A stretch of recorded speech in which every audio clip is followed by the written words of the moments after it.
लोकशाहीचा बुलंद आवाज, रिपब्लिकन वार्ता महाराष्ट्र। नाशिक जिल्ह्यातील नांदगाव तालुक्यातील धनेर येथे सरपंच महिलेवर झालेल्या घटनेनंतर ग्रामस्थांमध्ये मोठा संताप उसळला आहे। सरपंच महिलेच्या तक्रारीनुसार स्थानिक सुनील कदम यांच्या विरोधात विनयभंगाचा गुन्हा दाखल करण्यात आला होता। याचाच राग मनात ठेवून कदम यांनी स्थानिक एका महिलेला हाताशी धरून सरपंच महिला व त्यांच्या कुटुंबियांविरुद्ध खोटा गुन्हा दाखल केल्याचा आरोप ग्रामस्थांनी केला आहे। या प्रकरणाविरोधात संतप्त झालेल्या धनेर गावातील शेकडो नागरिकांनी नांदगाव पोलीस स्टेशनवर मोर्चा काढत तीव्र निदर्शने केली। नागरिकांनी पोलीस निरीक्षक दिगंबर भदाणे व एपीआय सुनील पडे यांना निवेदन देत सुनील कदम व त्यांच्या सोबत खोटी तक्रार करणाऱ्या महिलेविरुद्ध तातडीने गुन्हा दाखल करून सखोल चौकशी करावी अशी मागणी केली आहे। पोलीस निरीक्षक दिगंबर भदाणे यांनी नागरिकांना आश्वासन दिले आहे की सदर प्रकरणाची निष्पक्ष चौकशी करून योग्य ती कायदेशीर कारवाई केली जाईल। त्यानंतर नागरिकांनी मोर्चा स्थगित केला। ग्रामस्थांनी एकमुखाने सांगितले की सरपंच महिलेला बदनाम करण्याचा व त्यांच्या कुटुंबाला मानसिक त्रास देण्याचा प्रयत्न झाला आहे, म्हणून खोटी तक्रार करणाऱ्यांवर कठोर कारवाई व्हावी अशी त्यांची ठाम भूमिका आहे।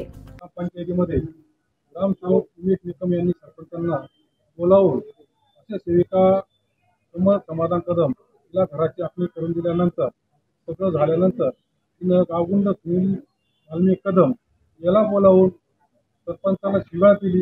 मी सोडवायला गेलो असता त्यांनी सरपंचाला लाथा बुक्क्यांनी मारलं। तसंच सरपंचाने त्याच्यावरती तिची चौकशी दाखल केली। त्यांनी असे सेविका समाधान कदम तिला हाताशी धरून खोटे गुन्हे दाखल पोलीस स्टेशनला खोटे गुन्हे दाखल केले व माझ्या कुटुंबावर, माझ्या सरपंचावर, माझ्या मुलावर तिने खोटे गुन्हे दाखल केले। त्याबद्दल सर्व ग्रामस्थ साहेबांना निवेदन देण्यात आले की त्यांनी आमच्या खोटे गुन्हे दाखल केलेले आहेत, त्याची शहानिशा पूर्ण गुन्हा दाखल करावा अशी त्यांना विनंती करावी साहेबांना आलो होतो। माननीय पंतप्रधान घरकुल योजने संदर्भात काही योजना आलेली आहे। त्या घराच्या मोजमापावर विवाद झालेला होता। त्या विवादातून याच्यात सरपंच मॅडम जे आहेत मनीषा सुभाष वाघ यांनी तक्रार दिली होती विनयभंगाची त्या सुनील कदम या व्यक्तीविरुद्ध।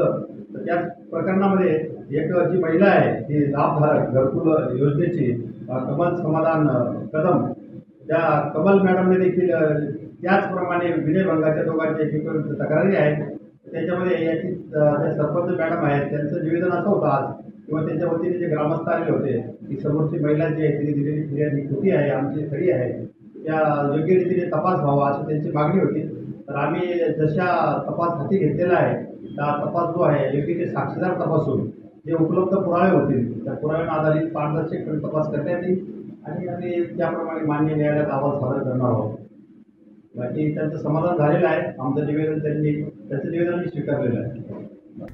रिपब्लिकन वार्ता महाराष्ट्र न्यूज साठी नांदगाव प्रतिनिधी Muktaram Bagul, Nashik. Subscribe now and press the bell icon. Never miss an update.